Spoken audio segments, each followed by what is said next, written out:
संसार में गुरु केवल एक है और वो परमात्मा है।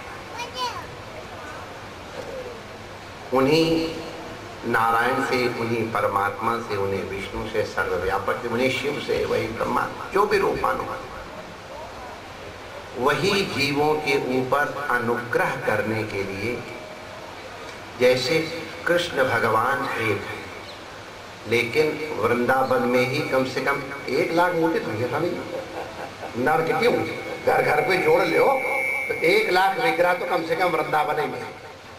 विश्व में कितने होंगे? तो विग्रह नाना होने पर भी भगवान एक। उनकी पूजा पद्धति कुछ भिन्न हो सकती है, लेकिन पूजा का परिणाम एक।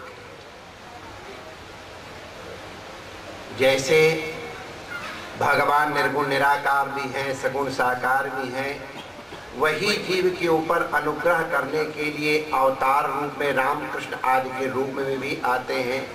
गुरुओं की कृपा से, इनके करकमलों से जब प्राप्त होता है तो अर्चा विग्रह के रूप में भी आते हैं।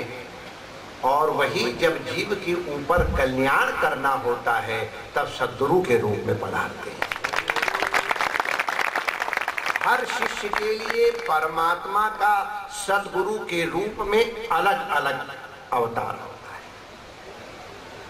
मूर्ति एक दिखने पर भी हर शिष्य के लिए गुरु अलग अलग होता है, क्योंकि वो उसके कल्याण का उत्तरदायित्व निर्वाह करता है। गुरु अनंत है, गुरु अनादि है। गुरु एक परंपरा है। जैसे एक दीपक से दूसरा दीपक प्रज्वलित होता रहता है, जो नारायण में सामर्थ्य वही ब्रह्मा में आई, जो ब्रह्मा में सामर्थ्य वो नारद में आई, नारद की सामर्थ्य व्यास में आई, व्यास की सामर्थ्य सुखदेव में आई। इस प्रकार से ये परंपरा चल रही है।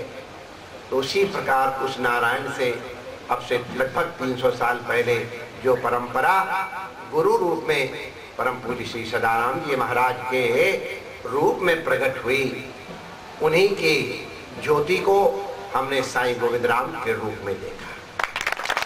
उन्होंने हमको सदानी दरबार,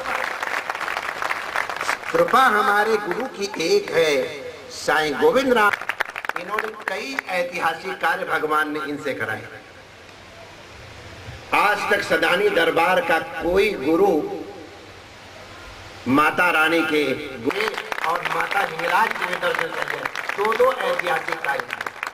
सारे गुरु हरिद्वार तो आए, लेकिन हरिद्वार में ठिकाना बनाने का श्रेय गुरुओं ने अपनी इस मूर्ति को दिया। ये निश्चित रूप से सामर्थ्य परमात्मा की है, गुरु की है। लेकिन जैसे शालिग्राम की बटिया इतनी बड़ी हो चाहे इतनी बड़ी हो, उसमें परमात्मा का सामर्थ्य बराबर होता है।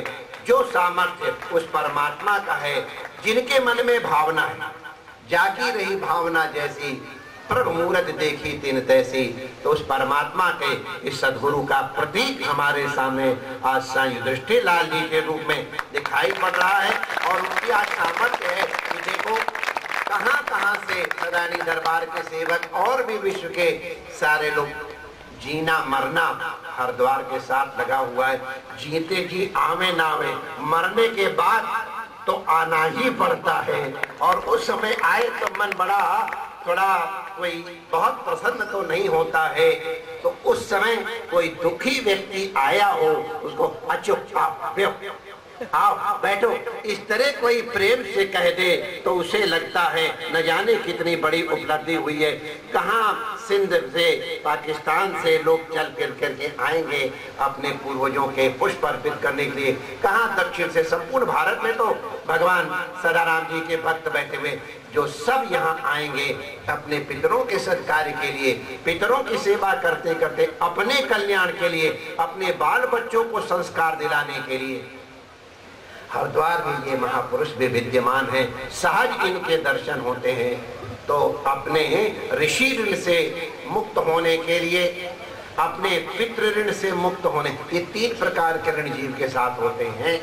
ऋषि ऋण, पितृ ऋण और वाह साईं प्रसन्न हो रहे हैं। देखो और देव ऋण, तो तीनों प्रकार के ऋणों से विमुक्ति का ये फल बनेगा। हम लोग इयम के रूप में आज हम इसके दर्शन करेंगे।